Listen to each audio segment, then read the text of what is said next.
I just got back from Dallas. I've been doing all sorts of traveling. I was working with a top five accounting firm, um, Dallas, Texas, which is several hours of flight away from me, working with a top five accounting firm to smooth out asset tokenization.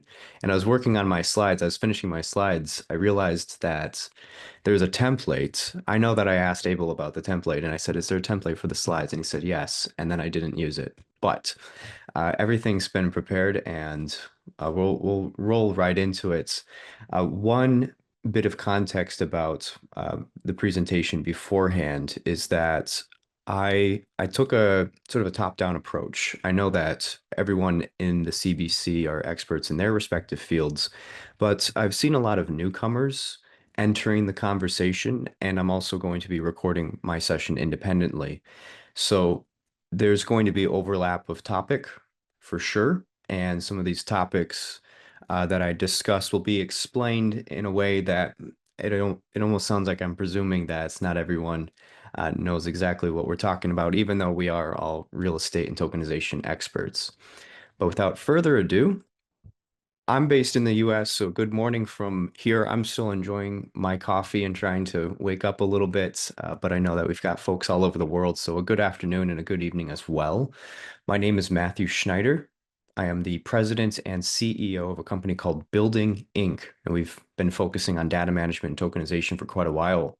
But we're also focusing or working to establish a digital standard for real estate. And I'll dive into what that looks like. I call it a meta protocol throughout the presentation. We'll cover what's happening in real world asset tokenization. Again, there's going to be some overlap with previous presentations in terms of the news because it's global at this point. We're all looking at the same headlines.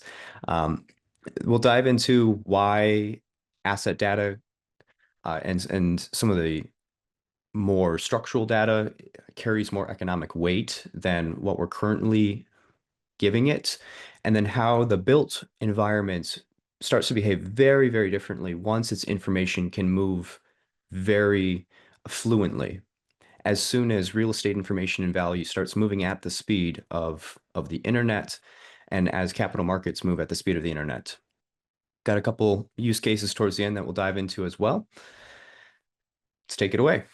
So, starting with the elephant in the room, and again, I know my slides look a little bit different. I've tried to slip in the branding, but um, the third quarter of 2025 has been net negative, I think, for RWA. And a lot of that is public perception, but that's extraordinarily important in the grand scheme of things. That was recognized the other day when I was talking to asset managers and bankers and controllers through this top five accounting event.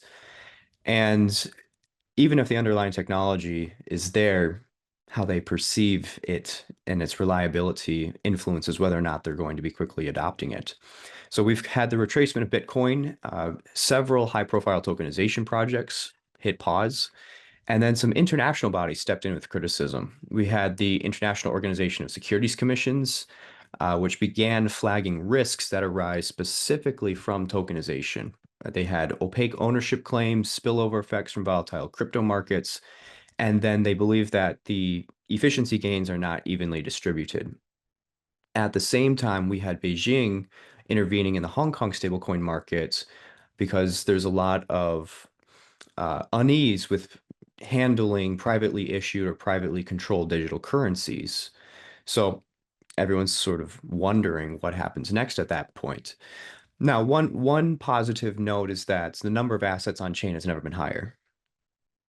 But there is the projection that we're supposed to hit 13, 15, 20 trillion US dollars of assets on chain by 2030, and we are at 1/1000th of that scale. So how do we start to unlock that? For us, the answer lies in data, price discovery, and real use cases, which is what this presentation will unfold. So this all throughout the keynote should offer a clear sense of how tokenization can be used strategically and how data becomes the anchor that links the trillions of dollars sitting in traditional finance to the emerging digital markets. To see why that matters, we have to look honestly at what's dysfunctional in real estate and in the private markets that surround it.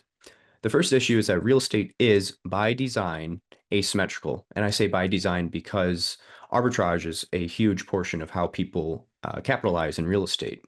Information does not flow evenly, and in many cases, there are financial incentives for not doing so. A contractor who's going to cut corners to reduce labor hours gains more than one who follows codification to the letter, assuming no repercussions. A broker who admits a structural flaw can preserve a higher price.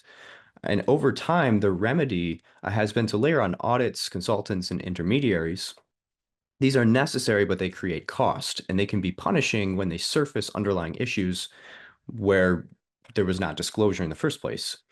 So my focus here is on how these kinds of malfunctions appear in capital markets, in private markets. For example, with asset managers who can go 6, 12, even 24 months without real reporting, offering perhaps a speculative trailing NAV to delay the underwriting or rewriting their books. And when that happens, we lose both data and valuation integrity. And at that point, the entire structure operates like a house of cards resting on a foundation of sand. So the obvious solution is that development firms need to treat data as an asset and manage it the way they manage anything else in a portfolio. There's a range of software and workflow automations that capture data across design, construction, and operations. But what we've learned, especially when dealing with institutional groups, is that being data rich is not enough. Data has to be verified, and that becomes non-negotiable at scale.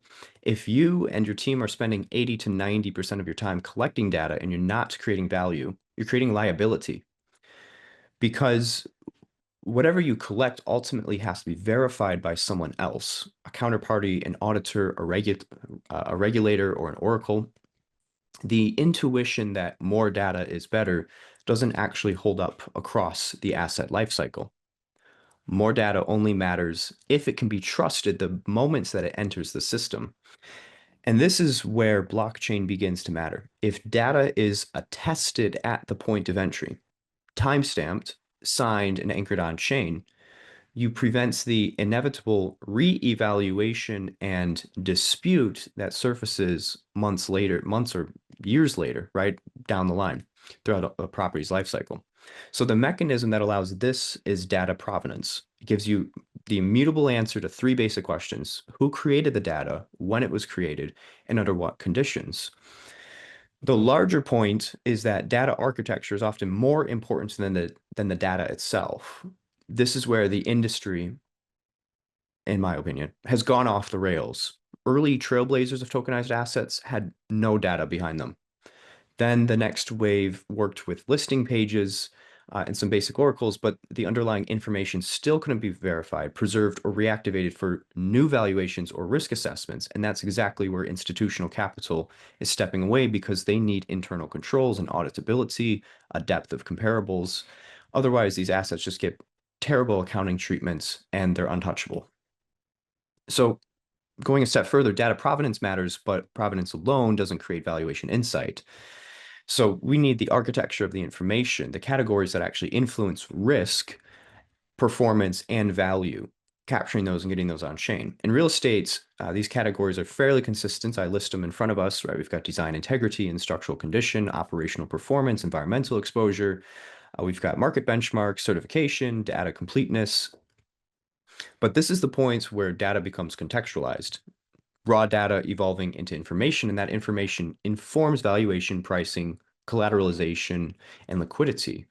There's other inputs that matter, of course: market comparables, lease structures, tenant quality, cap rates. But for this discussion, I'm focusing on the categories within the property owner's control, because that's what they're responsible to document, and they're underutilized in valuation models because they can't be reliable. So we're making that reliable, and they can be properly utilized in valuation models. And it's, I believe, the right place to focus for this audience, because a lot of it does tie back to the C in CBC, which is construction. So Where does the information come from? For design integrity and structural condition, we know it starts with BIM. It doesn't change the valuation, but it's a system of record. And that's the bleed over into golden thread, which as Americans, we don't really utilize. So I would be claiming expertise in a realm that I don't have to really dive into all the fantastic utilizations of a golden thread BIM. But for operational performance, maintenance truth, sources are digital twins, IoT, FM systems. We have environmental exposure. But the data completeness and lineage from all the provenance systems, this gives us like a meta layer that tells us that the information itself can be trusted wherever it's coming from. And when all of this works in alignments, you see the rails set up to carry capital and to move at an unprecedented speed. So information coming from and now information application, and this is where it gets very exciting, right? We finally get to tokenization. So we've mapped the information sources, but this is where the information can actually be used in capital markets, and this is what's unprecedented. So tokenization is sitting above the data layer and above the valuation layer. To me, I call it the financial interface, or for us, we call it the financial interface, and it's a bridge between information and the people, institutions, and the capital that have to actually act on it. The way that I tend to frame it is that if you have a valuation sitting in a spreadsheet, nothing inside that sheet can turn that number into cash. There is no sell button. And there's no mechanism for rebalancing portfolios or adjusting reserves. What typically happens is that the numbers get circulated, intermediaries will touch them, and then after a couple of months, someone will produce a bid. But tokenization completely changes that. It's a record of verified data and a financial instrument. It's not just a hypernotary for transaction authentication, but it's a container for realizable value. Inside that instrument is the verified data, the valuation model, and the rules of transfer. And because that smart contract is programmable, the instrument can respond in real time as new information enters the system. For institutions, this is a turning point. Tokens enable continuous mark to market. They let collateral values adjust dynamically. They would allow buy, sell, recall, and reallocation, all based on extraordinarily data-rich, data-verified environments. The data rooms, digital twins, appraisal logic, and waterfall models that we were talking about. And this also gives us visibility. It accelerates how quickly counterparties can generate bids and execute trades with confidence aligned to their risk and reward parameters. And roll credits, this is where property becomes protocol, which is the title. So for something to be a protocol, let's touch on that real quickly, not to be confused with just the blockchain protocol, although the first principles are the same. We have a shared set of rules of how information is structured, verified, and transferred. Capital markets are sort of working the same way, right? There's accounting standards, disclosure frameworks, and custody rules. These all establish order, comparability, and trust. But as we tokenize real estate, there has to be a meta protocol, or the digital standard as building knows it, that's being established and describes how these financial instruments should be constructed. For example, what data needs to be included, who is authorized to attest it, how transfers settle, and what rights and obligations travel with the ownership. And then deep down, there is the blockchain protocol, the smart contract as well. But it sits above the information layer, has its own rule sets and governance. But this is how tokens become legitimate financial instruments that can be used in capital markets. And then some of the use cases that I'm going to share in a moment here. Before we dive into that, let's just recap. So real estate and infrastructure today, it's opaque, ambiguous, and trapped in capital markets. Documentation and reporting requirements are minimal, which lowers upfront costs, but it also limits investor participation and increases scrutiny from lenders. The punishment for poor or missing data is very harsh. Higher cost of capital, higher collateral requirements, valuation discounts, illiquidity premiums, wider bid-ask spreads, and strict limits on solicitation and transfer. But when you build genuine information infrastructure and when the data is auditable, those penalties start to disappear. First gradually, and then suddenly, especially if you can reclassify the assets under GAAP ASC or FASB standards. When the inputs are audible, assets are priced frequently and transparently, and then there's access to equally qualified comparables. These assets can attract bids, they can be used as collateral, they receive favorable accounting treatment, and then they trade. And beyond trade, we're going to see very exciting things like indices, derivatives, and new financial products. So first use case is simple. When we make real estate data rich and data verified, it becomes more attractive to institutional capital. Institutions can move capital into asset classes where they can trust the marks. And then what they're really looking for is a series of marks that form a trend, not just a one-time appraisal. Today, these private markets hold around 300 trillion US dollars in value, but a lot of that capital sits idle because data opacity prevents mark-to-market treatment. The accounting systems cannot price what they cannot verify. But when verified, continuously updated data streams from BIM, digital twins, oracles into a valuation framework, that's verified. Institutions can treat that private real estate like a marketable alternative. Bid-ask spreads narrow because data becomes more symmetrical, accounting treatment improves, reserve requirements drop, Basel classifications become more favorable, and allocation to real estate increases. Next, super intriguing use case for the AECO community. I've had multiple conversations about the lack of accountability in architecture, engineering, and construction. I believe one other speaker is touching on this as well.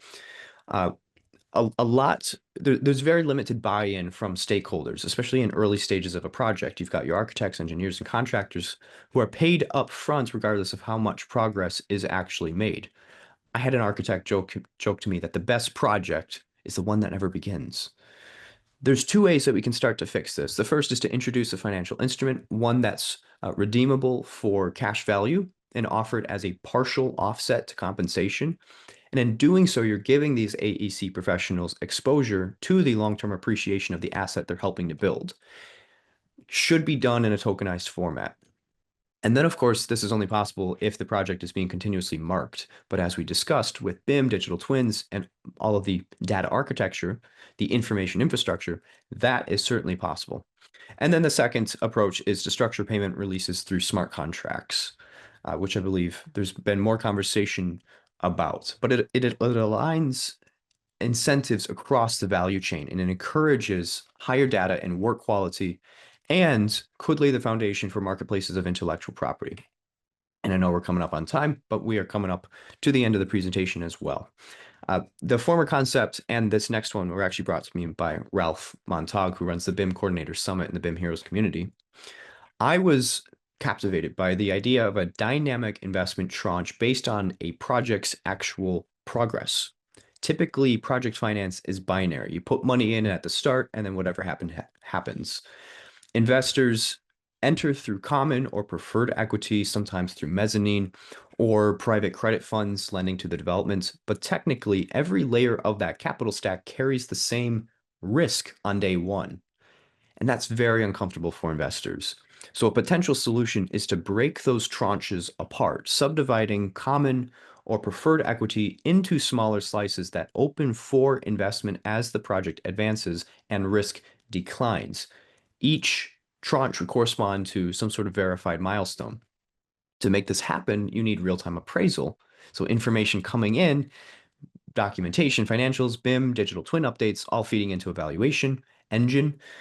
And then that engine calculates the project's adjusted asset price, very importantly, with risk reductions baked in.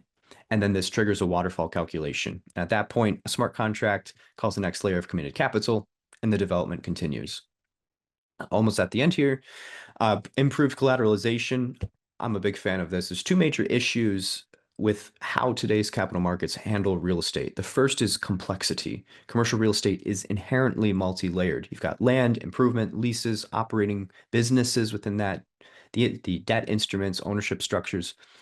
Each layer is valued differently, it's recorded separately, and is updated infrequently. So even small errors can ripple throughout the entire capital stack. And then the second issue is latency. Data takes months to move. Appraisals, rent rolls, financial instruments can lag by quarters. And so most institutions rely on third parties to confirm information. And then you need comparables, which are scarce, inconsistent, and usually outdated by the time that they're used. And so you have this market that's constantly behind reality. And then a third issue is that real estate does not generally have a fail-safe. So if a project stalls or stops, it's dead.